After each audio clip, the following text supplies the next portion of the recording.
على من حديثه يعني جابر رضی الله تعالی و ارضاه نزدی که به میبیاد نزدی یعنی چی شتر میخرد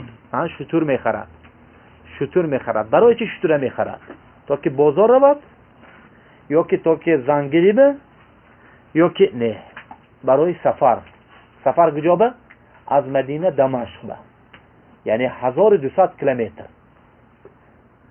رفت 1200 کیلومتر آمد یعنی 2500 کیلومتر تا برای چی دمشق میرد برای طلب علم برای حدیث شنیدن شام به یک ماه را رفته میبیاد اومده خونه همین صحابه به میبیاد دمشق عبدالله ابن انیس اومده دروازش به چی میزنه خادم وقتی که در میکشد میگوید که مولاد به گفت که یعنی صاحبت به جابر نزد دروازه انده در اومده عبدالله ابن انیس به خبر میدهد که جابر بلی باب یعنی نزد درنده نزد چنده درنده و عبدالله ابن انیس مباشرتا لباس پوشته میبرد یعنی جابر اومد مشهور صحابی جابر میگه که وقت ندارم میگه خونت بدن بدم وقت ندارم میگه من گشته میرم یعنی سبحان فقط حدیث دیگه کار نیست میگه من میگه مقصد اومدنم میگه یک حدیث شنیدن است ترسیدم که شاید که من میمورم یا که تو میموری همین حدیث نشونی نمونم تو چه حدیث مظالم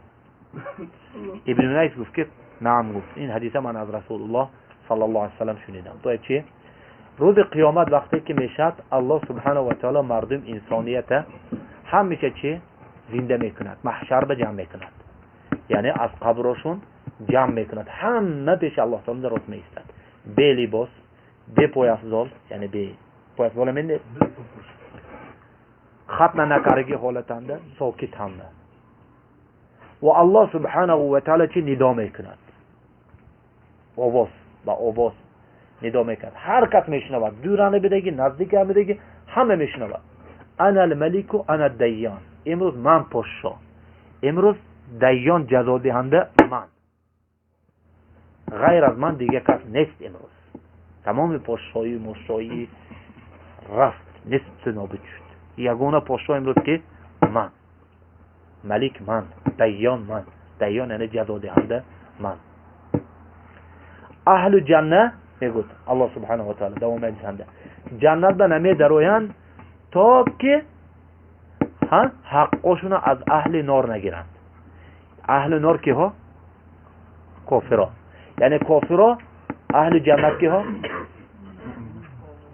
مسلمان ها به ظلم کردگی یعنی همین ظلم یعنی چی میشد دیان الله تعالی جزای میتید یعنی انتقام قصاص میشد امروز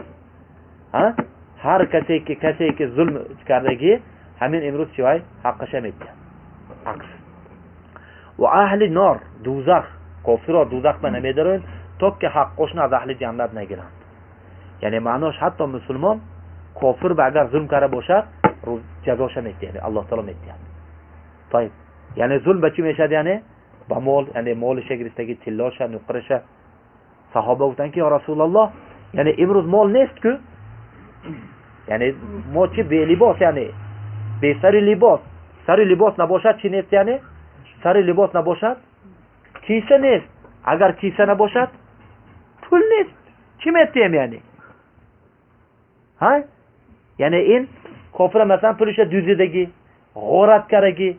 فریب داده گرفتگی نه سر لباس کیسه نباشد پول آگیزو چی میتی وایبا چی گفت علیه السلام بالحسنات و السیئات امروز با چی میشد یعنی کار حسنات و سیئات یعنی حسناتت میتی کن چی قدره که مالش به ظلم گرفته باشه دنیونده علمین قدر حسناتت یعنی ثوابات